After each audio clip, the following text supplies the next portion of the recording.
కాంగ్రెస్ సర్కార్ను చిన్నగా మెల్లగా కొట్టుడు కాదు, దెబ్బ కొడితే మొస్స మర్రొద్దు. బాక్సింగ్ ఆటల నాకౌట్ దెబ్బకు నాలుకై గరుచుకొని కింద పడ్డట్టు ఉండాలి అన్నట్టు చెప్పిండట కేసీఆర్. ఇలా బీఆర్ఎస్ పార్టీ సన్నాహక సమావేశం జరిగింది ఎర్రవెల్లిలా. దానికి తెలంగాణలో ఉన్న మొత్తం లీడర్లు ఫామ్ హౌస్కు చేరుకున్నారు. వచ్చిన వాళ్ళందరూ కేసీఆర్ సార్కు నమస్కారాలు పెట్టి ఆశీర్వాదాలు తీసుకున్నారు. పెద్ద మనిషి అందరినీ నవ్వుకుంటా వాళ్ళకరిచ్చిండు. మాజీ మంత్రి శ్రీనివాస్ గౌడ్తోని ఏం మాట్లాడుకుంటే ఏం జోకేసిండో ఏమో, సీనన్న పక్కన నవ్విండు. తర్వాత మాజీ మంత్రులు, మాజీ ఎమ్మెల్యేలు, ఎమ్మెల్సీలు, తాజా ఎమ్మెల్యేలు, ఎమ్మెల్సీలను ఇంకా మెయిన్ లీడర్లను కూర్చుండబెట్టి ఉప ఎన్నికలు మనకు మంచిగా కలిసి వచ్చినాయి.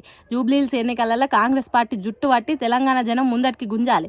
వాళ్ళు చేస్తున్న పరిపాలన ఏంది, జనం ఏ తీరుగా కొడుతున్నారు, వాళ్ళ కమిషన్ లొల్లు లేంది, ఢిల్లీ లీడర్లు వీళ్ళ మీద నమ్మకాన్ని కోల్పోవడేంది, వీటన్నిటిని ఎక్కడికక్కడ షీర్చింతకు గట్టాలి. కాలంత సందు దొరికిన కాంగ్రెస్ పార్టీలను షీర్చింతకు గట్టాలి. జూబ్లీహిల్స్లో గెలిచుడు ఒక్కటే కాదు, తెలంగాణ జనాలకు కష్టం వస్తే ఆదుకునేది ఈ గులాబీ పార్టీ అనేది గుర్తు చేయాలి. అందుకోసం అందరు గట్టిగా పనిచేయాలి.